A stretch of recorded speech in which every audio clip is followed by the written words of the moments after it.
Stevie Cool back again with another video here on the channel. There's a lot of things to talk about: Ibrox, transfers, kits, deals, etc. Whatever you want to talk about. And I want to just talk about Ibrox first, because nothing as we edge closer. Surely but surely. Sean Conway, a kebab. Yes, thank you. Yes, thank you. What about the news on Ibrox, folks? Well, you know, Derek Ferguson, I did touch on these comments a bit the other day, but I mean, it's honestly beginning to look like October before we're all back inside Ibrox. And yeah, I mean, let's debunk the whole, well, they could open 3 stands and close 1. You can't do that when there's a crane on the pitch. You know, it's like Formula 1 these days. If there's a crane collecting a car, it's going to be a safety car or a red flag. And I think there's major red flags around Rangers at the minute, to be perfectly honest. It's not going to happen. And I do think in an ideal world, with the current situation at Ibrox, it would be just to play with 3 stands. I get it. Everyone in the Copeland stand will feel, you know, hard done by. But I think it's just a sacrifice you've got to take. You know, I think... I mean, would the majority in that stand, season ticket holders, etc., would they rather Rangers play at Murrayfield or Hampden if it meant they would actually get it? I mean, they probably would. I guess it depends. I'm saying the majority. It's a tough one, you know. Yeah, would you rather your team get the advantage by playing at Ibrox, or would you rather you get to see your team in the flesh, but it's a bit of a disadvantage to the team because they're not at home, they're at a neutral ground pretty much, even though the fans wouldn't be very neutral. But again, it's like, people can use that logic as much as they want, but oh, it would be a neutral ground. Like, how many away games do you play anyway? And, you know, Rangers have got the most fans compared to, like, you know, Ross County, Livy, etc. 3/4 of the ground is yours. So I think people need to realise that aspect of it as well. But in terms of transfers, alright, Kenny McLean, that deal doesn't look like it's going to happen.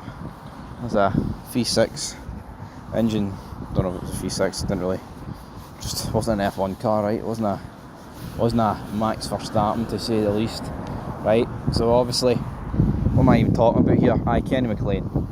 Looks like no deal has been agreed for Kenny McLean. I can't say I'm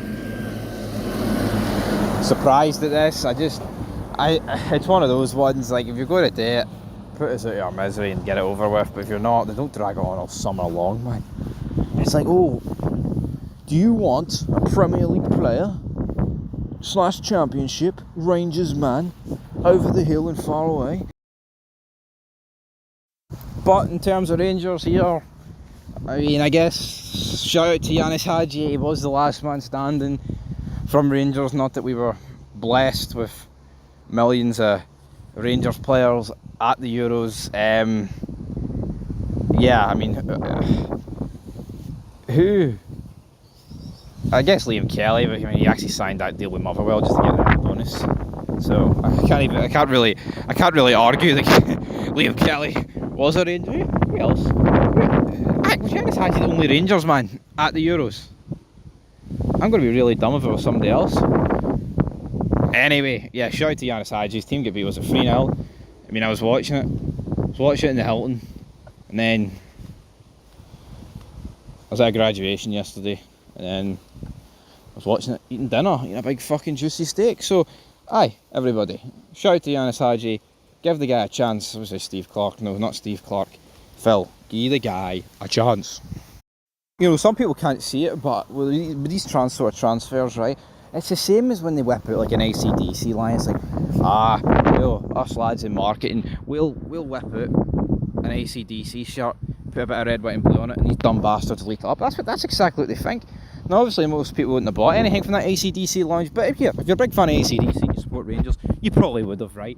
But that's what they think. It's like when they whip out a 4th kit, this'll pay for, this'll get us a wee holiday. So that's what they are thinking, right? They can pretend they care about the club, but see the higher ups of most clubs, that's exactly what they're just money greedy bastards. Football's monopoly.